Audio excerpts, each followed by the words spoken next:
Earlier, we have in the studio Professor Rufa'i Alkali. He's a man of many caps. Of course, he had served as the former National Publicity Secretary of the PDP. He was a governorship aspirant in 2011 in Gombe State.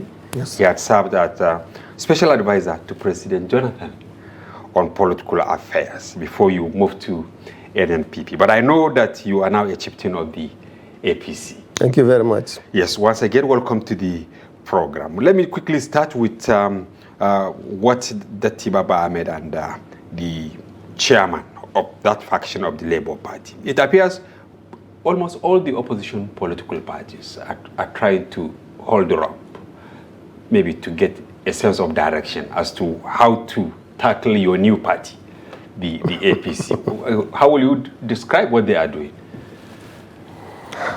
Well, thank you very much, Alhaji Hamza. Today I'm here with you. Yes, after more than a year. Over a year. Yes. Actually, for over 2 years, I've not spoken on anything except the usual condolences or greetings on special occasions. Normally, I resisted the temptation to go into unnecessary, a long talk and the rest of it. But I think it's about time we also speak.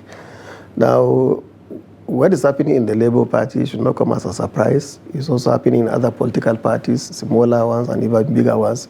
So, and one of the biggest problems that can happen to any political party is for it to be factionalized.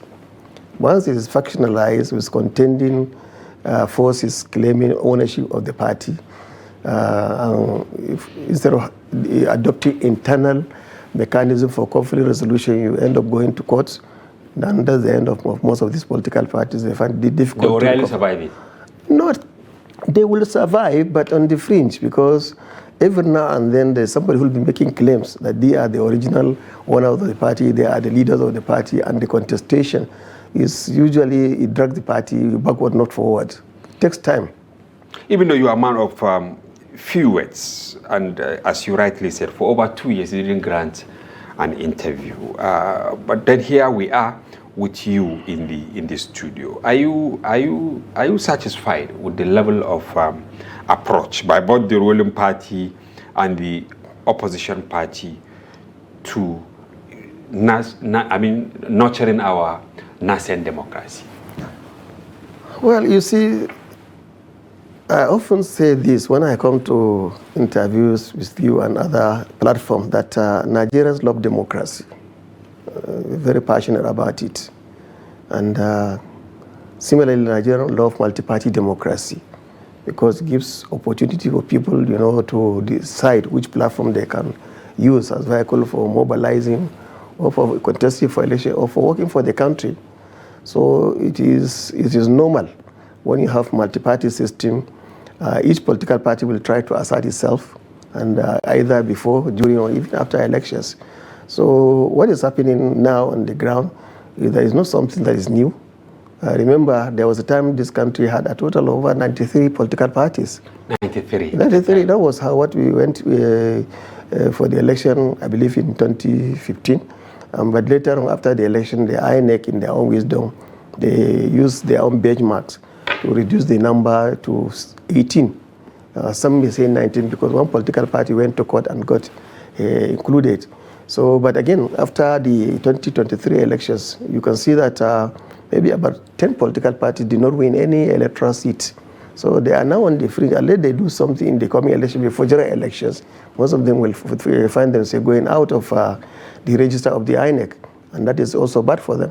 So what is happening now is that even before the tempo of election for 2027 starts, already you could see all this contestation, like I mentioned, everybody trying to assert himself.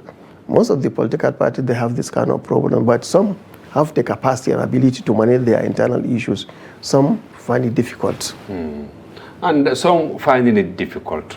This takes me to PDP, the party you were part and parcel of forming, and the party that actually you also use to hold key positions. As I said, you were its publicity secretary at a time, a governorship aspirant at a time, a special advisor at a time. But here we are now. Many believe or thought that PDP should endure up to this moment, but it appears that its fortune has been taken over by ADC. Because if you are to Google now, you will see more of ADC than PDP. Is this really good for the opposition parties? Well, unfortunately, the time we have constrained us to go deep into analyzing these issues. Yeah. But the story of PDP is a long one. What only I can say for the purpose of this our conversation is that you know that in 1998, in the run-up to the 1999 general elections, leaders, political leaders in this country put themselves together and in a very unusual manner. Why unusual? Because some of them were from NPN, the Alhaji Adamu Chiroma, and he was from NPN. Professor Abubakar was from NPN, was even a minister of defense at one time. Then some came from NPP. Like Solomon Allah. The chairman, yes. Then some came from PRP, our respected leaders, Sule Lamido and Abubakar Rimi. They were the people who were holding PRP together. And then Bola Ige from UPN. Imagine all of them abandoning their own rivalry or politics. They came together and put Nigeria first. And of course, I shouldn't forget Dr. Alex Ekweme, who was the vice president under Shagari. They are the people who put themselves together and said, look, they needed to create a new political structure that will now offer Nigerians hope after the military exited.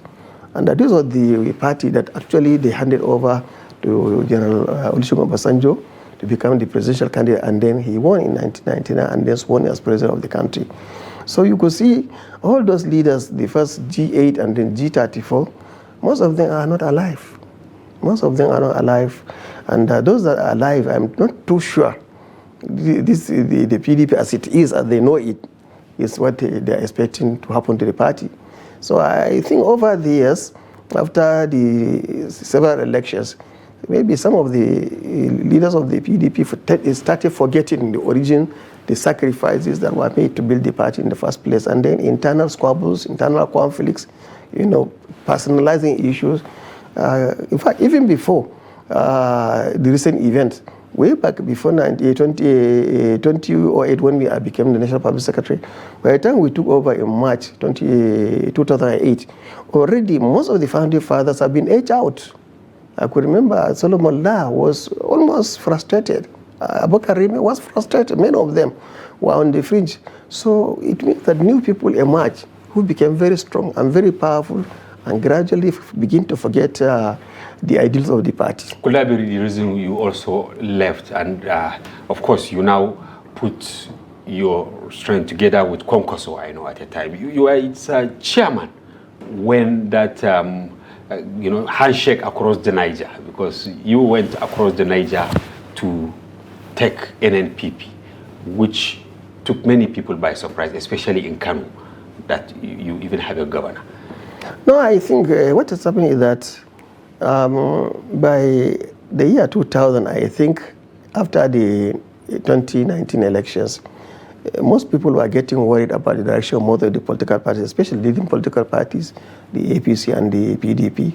So there was this notion and there was this call by people that why should you keep quiet and leave this thing to continue? So, and that is how I believe Senator Konkoso looked for me and asked me that I should be a chairman of a committee to steer the ideals and prospect of bringing something new to the country to remobilize Nigerians.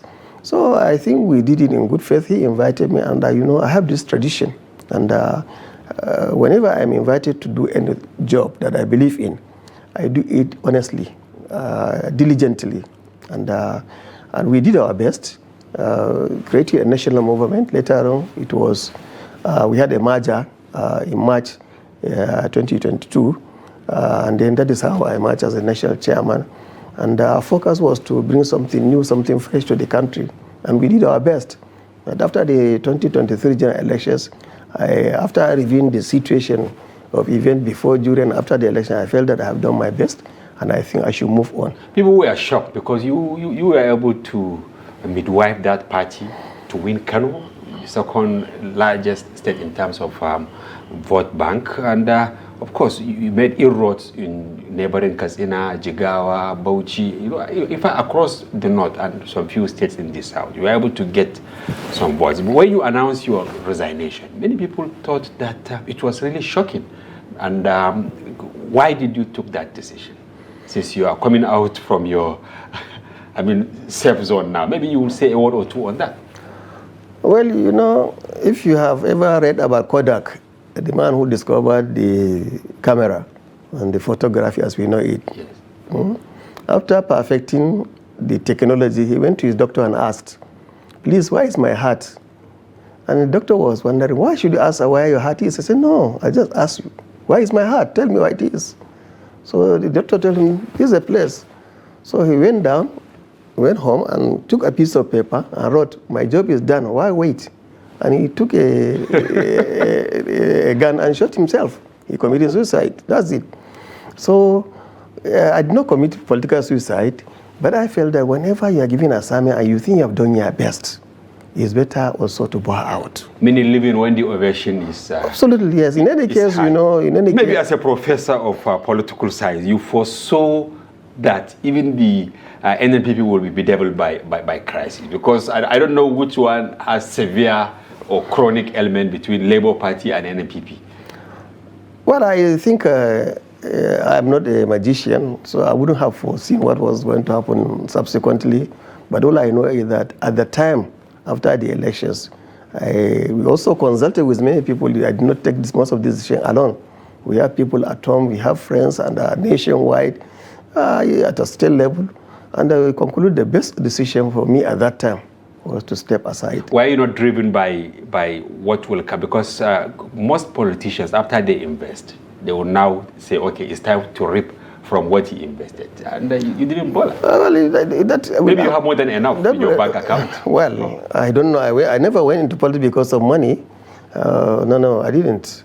If I wanted money, I shouldn't have gone into politics, because there, even if you get the money, you spend it there and leave it there.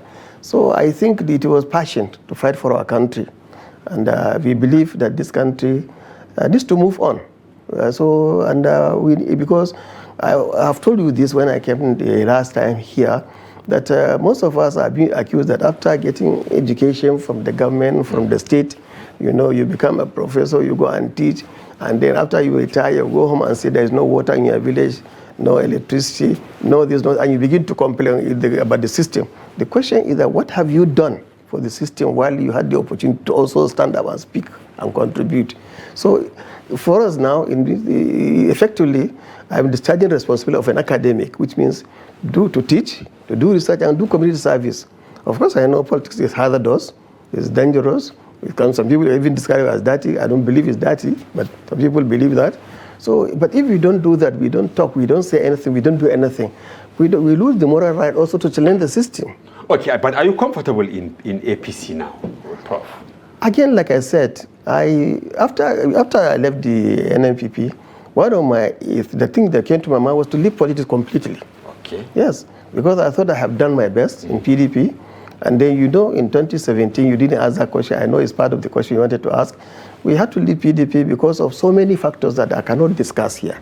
And Professor Jerigana, yeah, who was the founding secretary of the PDP, and Professor Tunde Aderan, Shehu Gaban, many others, we put our heads together and said that no, we are not going to continue with the way the PDP was being run, especially after the convention of December 2017. So we felt that, look, again, we have done our best for the PDP. So the best thing was to move on. And that's how we moved on to SDP. After we moved on to SDP, we did also our best. Again, I stepped out. Again, but people keep asking that, Alkali, there's no way, there are people you may know, you may not know, who are passionate about what you are doing. And now they are your followers. Now how can you go into the middle of the sea and abandon them? No matter whether you are interested or you are not interested, then it is important you continue making the sacrifice so that you don't abandon those people who believe in you and believe in what you are doing. Okay, key question here is we now have an amalgam of politicians from different political parties, akin to what happened during the formation of PDP. Don't you think now that you are on the other side, you are with the ruling party, here you are a storm gathering, you have quite a number of prominent politicians coming together in ADC. Do you see them as a threat to APC, which you belong to now? Again, going back a little in history will also show us the direction how things happened. We mentioned how the PDP evolved through various tendencies that abandoned their own position, decided to fight for the country. But we also know that if the APC itself did not evolve overnight, it went into various stages, various phases. And thank God, the leading light of all those processes is the current president, President Tinubu, because he was able to galvanize some forces way back in 2006 to create the AC, Action Congress. I'm sure you are aware of that, which was given to Alhaji Atiku Abubakar to contest as a presidential candidate. Again, after that one, the AC again transformed with the combination of NNPP and CPC and a faction of ABGA. Also created the initial base for the APC. Then subsequently, in 2013 to 2014, when there was this earthquake in the party, the PDP, then those who were actually major beneficiaries of the party, they decided to abandon the PDP and they moved into APC and strengthened the base of the APC with many governors, many senators, many members of House of Representatives. Yeah. So you could see APC came up solid with many governors, many members of House of Representatives, and maybe so elected officials, even at the state level. Yeah.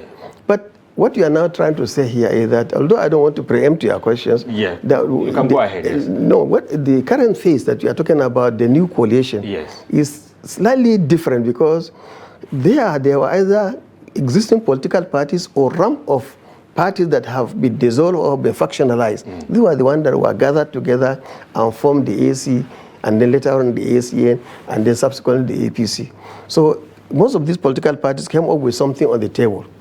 Now what we have in here is a different approach. Now it's a coalition, yes, but if you notice, and that's part of the problem with the Labour Party and other political parties, they are not the ones that are involved in this process of coalition. Okay. It is the individuals that are coming out from these political parties who have their own names, who have their own background and their own sacrifice to the country, who decided to form this coalition.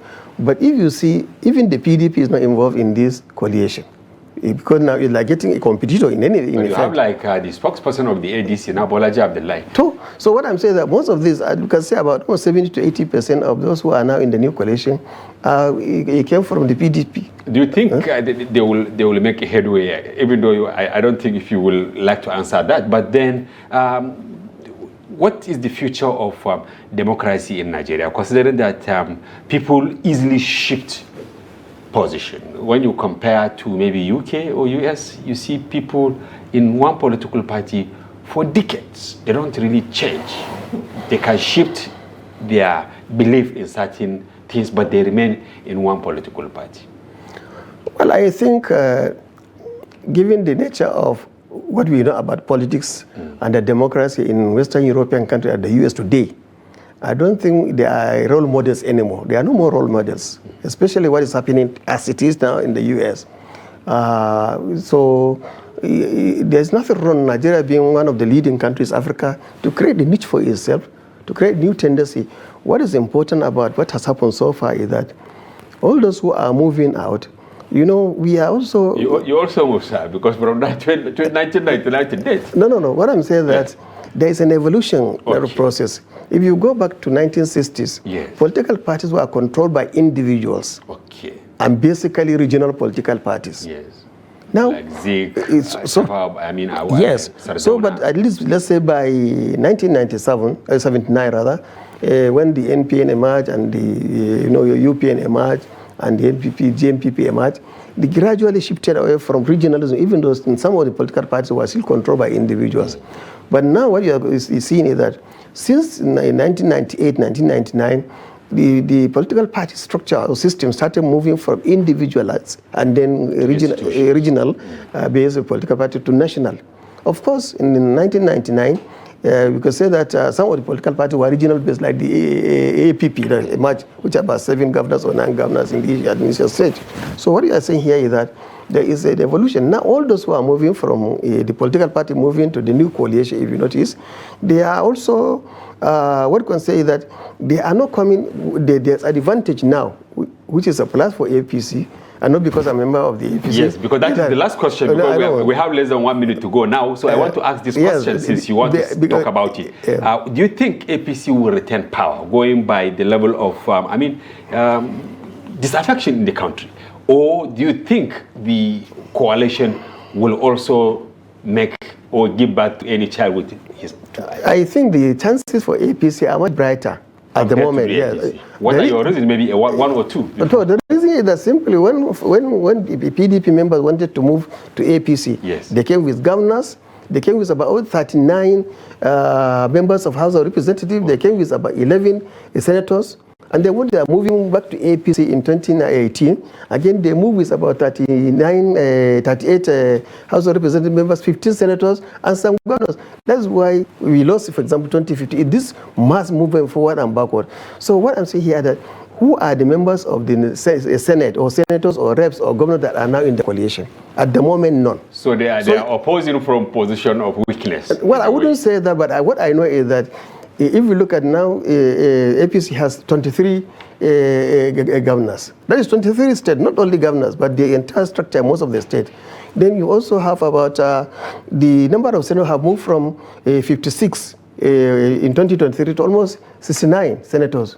Then you're talking about House of Representatives, which are about 176 in 2023. Now we are talking about almost 220, some say 210, some 250. So we are talking about almost over half of members of House of Reps.